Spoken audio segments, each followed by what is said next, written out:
만약 한반도에 유사 사태가 발생한다면 북한의 미사일이 가장 먼저 조준할 곳은 어디일까요? 서울의 심장부일까요? 아니면 주요 정부 청사일까요? 전문가들의 대답은 뜻밖에도 경남 창원입니다. 대한민국 육해 공군 무기 체계의 80% 이상을 책임지는 거대 병기창 창원은 전쟁의 시작과 동시에 적의 최우선 타격 목표가 될 수밖에 없는 운명을 지니고 있습니다. 우리는 수십 년간 이 좁은 땅에서 무기를 만들며 늘 불안한 물음표를 가슴에 품고 살았습니다. 만약 이곳이 멈춘다면 우리 국군이 쥔총과 대포는 그저 고철 덩어리가 되는 것은 아닐까 하고 말입니다. 그런데 최근 이 물음표에 대한 아주 기막힌 해답이 나오기 시작했습니다. 단순한 무기 수출을 넘어 지구 반대편 폴란드와 이집트에 우리 무기의 생산 라인을 깔고 그곳을 대한민국 방위산업의 화수분으로 만드는 거대한 전략입니다. 전 세계가 한국의 생산 속도에 경악하고 독일에 줄을 섰던 국가들이 한국으로 발길을 돌리는 지금 K방사는 단순히 돈을 버는 사업이 아니라 우리 민족의 생존을 담보하는 거대한 방패로 진화하고 있습니다. 오늘 우리는 그 치열하고도 뜨거운 기록의 현장 속으로 깊숙이 들어가 보려 합니다. 왜 세계가 지금 한국에 열광하는지, 그리고 그 성공이 우리에게 어떤 안보적 이익을 가져다 주는지 지금부터 분석해 보겠습니다. 최근 노르웨이의 설원에서 벌어진 차기 전차 도입 사업은 전 세계 국방 관계자들에게 큰 충격을 안겨주었습니다. 세계 최강의 전차로 군림하던 독일의 러파드 2의 레이짐과 대한민국의 K2 흑표가 맞붙은 이 대결에서 현장의 평가단은 한국의 기술력에 입을 다물지 못했습니다. 영하 40도까지 떨어지는 노르웨이의 혹독한 추위 속에서 독일 전차는 기동에 어려움을 겪기도 했지만 K2는 유압식 현수 장치를 자유자재로 조절하며 눈 덮인 험지를 거침없이 달렸고 표적을 백발백중으로 타격했습니다. 특히 독일 전차가 장전수의 숙련도에 의존할 때 K2는 자동 장전 시스템을 통해 어떤 상황에서도 일정한 연사 속도를 유지하며 압도적인 화력을 뽐냈습니다. 하지만 결과는 뜻밖에도 독일의 승리였습니다. 기술 점수에서 앞서고도 정치적 논리와 나토 회원국 간의 결속이라는 벽을 넘지 못한 것입니다. 그러나 이 패배는 단순한 실패가 아니었습니다. 노르웨이 군 내부에서조차 K2를 선택하지 못한 것에 대한 아쉬움이 터져나왔고 이 소문은 유럽 전역으로 퍼져나갔습니다. 우리 엔지니어들은 노르웨이의 얼어붙은 땅에서 전차 밑에 스티로폼을 깔고 잠을 자며 정비에 매달렸고 그 진심과 성능은 숫자로 증명되었습니다.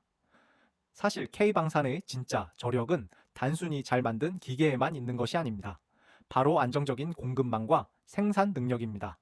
독일이나 미국, 프랑스의 경우 냉전이 끝난 후 방산 라인을 대거 축소하면서 이제는 신차 한 대를 뽑아내는데 수년이 걸리는 처지가 되었습니다. 반면 우리는 휴전 국가라는 특수성 때문에 단 한순간도 공장을 멈춘 적이 없습니다. 폴란드가 수백 대의 전차와 자주포를 주문했을 때 독일은 10년을 기다리라고 했지만 한국은 단 몇 개월 만에 초도 물량을 항구에 도착시켰습니다. 이것은 기적 같은 속도가 아니라 수천 개의 중소 협력 업체가 톱니바퀴처럼 맞물려 돌아가는 대한민국 특유의 생태계가 있기에 가능한 일입니다. 수출 가격이 우리 군 납품가보다 비싼 이유도 여기에 있습니다. 단순히 성능값만 받는 것이 아니라 언제든 부품을 공급하고 정비해 줄 수 있다는 신뢰의 비용이 포함된 것입니다. 우리는 노르웨이에서 정치에 밀려 쓴 잔을 마셨지만 그 과정에서 전 세계에 두 가지를 확실히 각인시켰습니다. 한국 무기는 명품보다 성능이 좋으며 무엇보다 당신들이 원할 때 즉시 가져다 줄 수 있는 유일한 대안이라는 사실입니다. 이제 유럽과 중동의 국가들은 더 이상 독일의 눈치만 보지 않습니다. 현실적인 생존이 걸린 문제 앞에서 그들은 가장 믿을 수 있는 파트너로 대한민국을 주목하기 시작했습니다. 다음으로 우리가 살펴볼 것은 이렇게 팔려나간 무기들이 어떻게 다시 우리의 안보를 지키는 거대한 화수분이 되는지에 대한 전략적 반전입니다. 여러분은 이 거대한 체스판의 다음 수를 상상해 보신 적이 있습니까?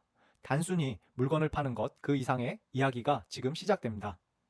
방위산업계에서 가장 큰 오해 중 하나는 기술 유출에 대한 공포입니다.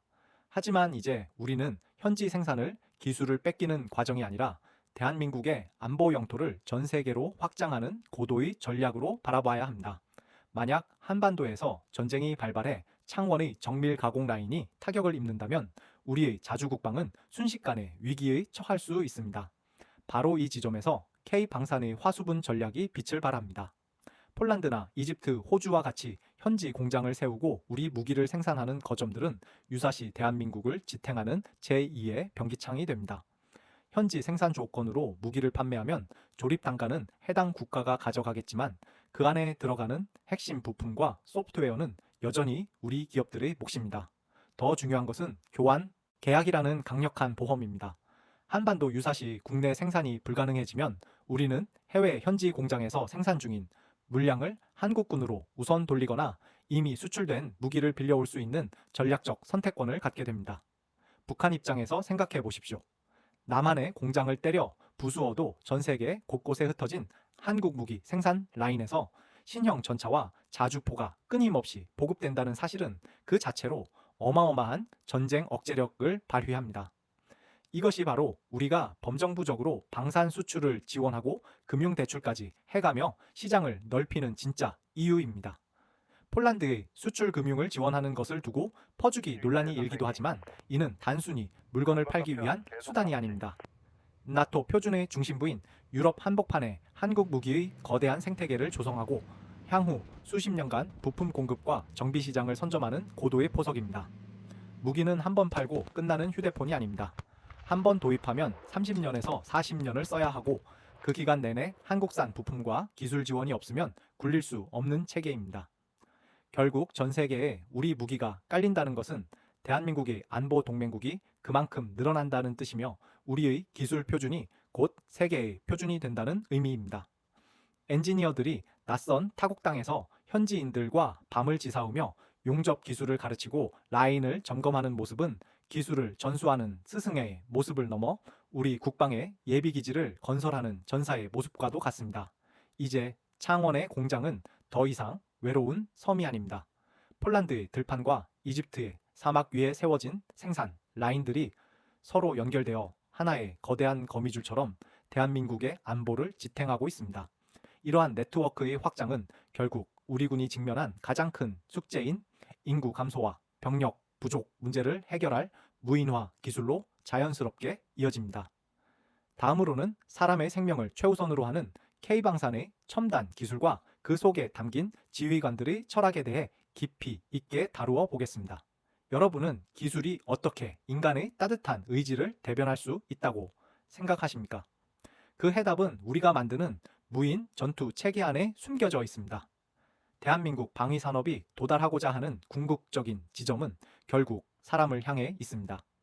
인구 절벽이라는 피할 수 없는 현실 앞에서 우리 군이 선택한 생존 전략은 단순한 자동화를 넘어선 유무인 복합체계, 즉 멈티입니다. 과거의 무기가 더 많은 적을 타격하는 데 집중했다면 이제 우리가 개발하는 첨단 병기들은 아군, 병사의 생존 가능성을 단 1%라도 더 높이는데 모든 기술력을 쏟아붓고 있습니다. 그 중심에 서 있는 것이 바로 한국형 전투기 KF-1 보라매입니다. 보라매는 단순히 하늘을 나는 비행기가 아닙니다. 인공지능이 탑재된 무인 기체인 로열 윙맨과 함께 편대를 이루어 전장에 투입됩니다. 적의 강력한 대공망이 버티고 있는 위험 지역에 파일럿이 직접 들어가는 대신 무인기가 먼저 침투하여 정보를 수집하고 적의 미사일을 유도해냅니다. 파일럿은 안전한 거리에서 전 상황을 통제하며 결정을 내리는 지휘관의 역할을 수행하게 됩니다. 이러한 변화는 육군과 해군에서도 마찬가지입니다. 무인 전차와 장갑차, 그리고 스스로 바닷속을 누비는 무인 잠수정까지 우리 국방과학연구소와 방산 기업들이 꿈꾸는 미래 전장은 피 흘리는 병사 없는 전장입니다. 지휘관들이 장병들에게 늘 강조하는 말이 있습니다. 여러분의 가장 큰 임무는 살아서 가족의 품으로 돌아가는 것이다 라는 말입니다. 무인화 기술은 바로 이 약속을 지키기 위한 기술적 실천입니다. 기술이 차갑고 비정하게 느껴질 수도 있지만 그 기술을 설계하는 엔지니어들의 마음은 누구보다 따뜻합니다. 조종석이 탈출 시스템 하나를 설계할 때도 장갑차의 방호력을 1mm 높일 때도 그들은 그 안에 탈 누군가의 아들과 딸을 생각합니다. 미국 인도태평양 사령관이 언급했듯 최종적인 승리는 결국 인간의 의지에 달려있지만 그 의지를 뒷받침하여 부하들을 안전하게 집으로 돌려보내는 수단이 바로 무인화입니다. 우리가 개발하는 무인 전투 체계는 병사를 대신해 위험을 무릅쓰고 적의 공격을 온몸으로 막아내는 든든한 방패가 될 것입니다. 이는 단순히 전력을 강화하는 차원을 넘어 군인이라는 직업의 가치와 존엄성을 지키는 일입니다. 청년들이 군대에서 안전하게 복무하고 더 나은 미래를 꿈꿀 수 있도록 만드는 것, 그것이 K방산이 짊어진 또 다른 사회적 책임이기도 합니다. 이제 무기는 파괴의 도구가 아니라 소중한 이들을 지키기 위한 최첨단 울타리가 되어가고 있습니다. 그러나 이러한 화려한 첨단 기술 뒤에는 우리가 미처 몰랐던 연구원들의 눈물겨운 사투와 가슴 뭉클한 뒷이야기들이 숨어 있습니다. 사막 하나 없는 척박한 땅에서 세계적인 로켓 기술을 일궈내기까지 그들이 견뎌온 시간은 어떠했을까요? 마지막으로 우리가 몰랐던 K방산의 애환과 그 속에 담긴 진정한 평화의 의미를 되새겨보며 오늘의 이야기를 정리해 보고자 합니다.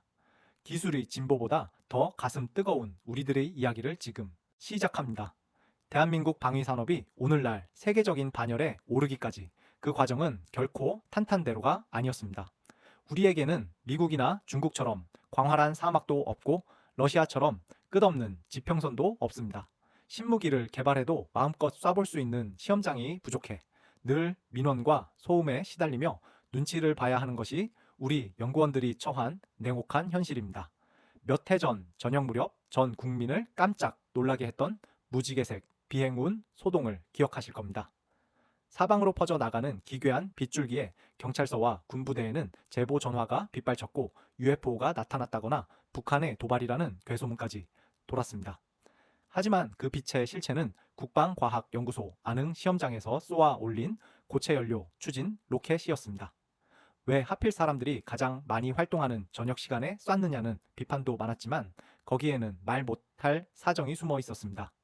주변 어민들의 조업 활동에 지장을 주지 않아야 하고 선박들이 항로를 비워주는 짧은 틈을 타야 하며 무엇보다 적대국들의 정찰 위성이 우리 머리 위를 지나가지 않는 완벽한 보안의 시간을 골라야만 했기 때문입니다. 우리 연구원들은 낮에는 민원에 시달리고 밤에는 보안과 싸우며 퇴근도 잊은 채 그 짧은 찰나의 순간을 위해 수개월을 기다립니다. 북한은 내륙을 관통해 동해로 미사일을 쏘아대며 무력을 과시하지만 우리는 우리 영토를 지나가게 쏠 수 없어 바다 멀리 빙 돌아가는 어려운 궤적을 선택해야만 합니다. 이처럼 척박한 환경 속에서도 세계를 놀라게 할 무기를 만들어내는 힘은 어디에서 나오는 것일까요? 그것은 바로 평화를 구걸하지 않고 스스로 지키겠다는 절박한 의지에서 나옵니다. 가끔 시청 앞에 모여 전쟁 반대를 외치며 무기 생산을 비판하는 목소리도 들리지만 역설적으로 우리가 그 비판의 자유를 누릴 수 있는 이유조차 누군가는 보이지 않는 곳에서 밤잠을 설쳐가며 철통 같은 방패를 만들고 있기 때문입니다.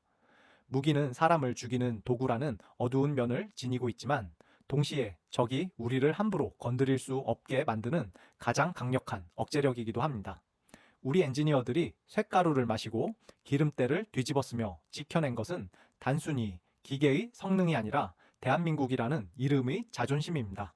비좁은 시험장과 부족한 예산, 그리고 주변국의 견제라는 삼중고 속에서도 포기하지 않았던 그들의 애환은 이제 K방산이라는 이름이 거대한 자부심으로 꽃을 피웠습니다.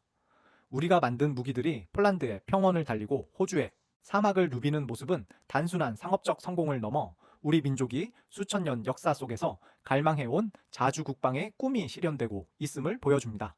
이제 우리는 이 뜨거운 여정을 마무리하며 우리가 나아갈 마지막 방향을 정리해보려 합니다. 기술의 높이보다 더 중요한 것은 그 기술이 지향하는 가치입니다. 우리가 만드는 무기가 세상에 어떤 메시지를 던지고 있는지, 그리고 여러분의 응원이 왜 중요한지 그 마지막 이야기를 나누어 보겠습니다. 여러분이 느끼는 그 자부심이 뿌리는 생각보다 훨씬 깊고 단단합니다. 방위산업을 바라보는 시선은 시대에 따라 변해왔습니다.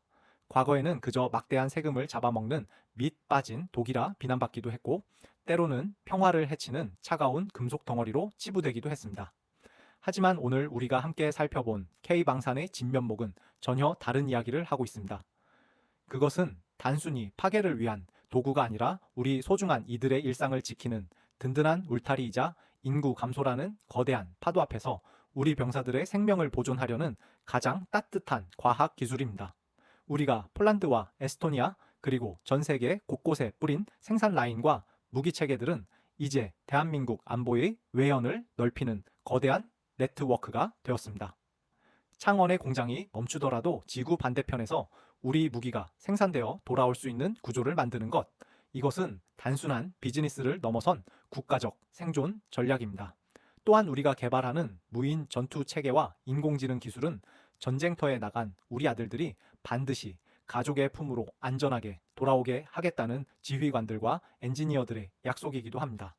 차가운 엔진 소리와 웅장한 전투기의 비행운 속에는 밤낮 없이 연구실을 지켰던 이름 없는 영웅들의 땀방울과 사막 없는 나라의 한계를 극복하기 위해 밤바다로 로켓을 쏘아 올렸던 그 절박한 애환이 서려 있습니다. 이제 우리는 당당히 말할 수 있습니다. 대한민국 방위 산업은 더 이상 누군가에게 의존하는 보조자가 아니라 전 세계 민주주의 국가들의 안보 공백을 메우는 핵심적인 보루가 되었습니다. 우리가 만드는 무기는 누군가를 침략하기 위한 것이 아닙니다. 평화는 힘이 뒷받침될 때만 온전히 유지될 수 있다는 역사의 교훈을 우리는 잊지 않았습니다. K2 전차가 내뿜는 강인한 기동력과 KF-21 보라매가 가르는 드높은 하늘은 우리가 더 이상 약소국이 아니며 우리 스스로를 지킬 충분한 힘과 의지를 갖췄음을 전 세계에 선포하는 것입니다. 여러분이 느끼시는 그 뜨거운 자부심은 결코 헛된 것이 아닙니다. 그 자부심이 있기에 오늘도 연구원들은 다시금 설계도를 펼치고 현장의 노동자들은 뜨거운 쇳물을 녹입니다. 우리가 만들어가는 이 길은 단순히 무기를 파는 길을 넘어 대한민국이라는 브랜드의 가치를 높이고 우리 다음 세대에게 평화롭고 강한 나라를 물려주는 길입니다. 끝까지 시청해주신 여러분의 관심과 지지가 우리 국방의 가장 강력한 원동력입니다. 오늘 영상이 여러분에게 K방산에 대한 새로운 통찰과 자부심을 드렸기를 바랍니다. 이어지는 다음 영상에서는 우리 무기체계의 심장이라 할 수 있는 국산 엔진과 반도체 기술이 어떻게 세계 정상급으로 올라섰는지 그 비하인드 스토리를 심도 있게 다뤄보겠습니다. 대한민국이 멈추지 않는 도전은 계속됩니다. 시청해 주셔서 감사합니다.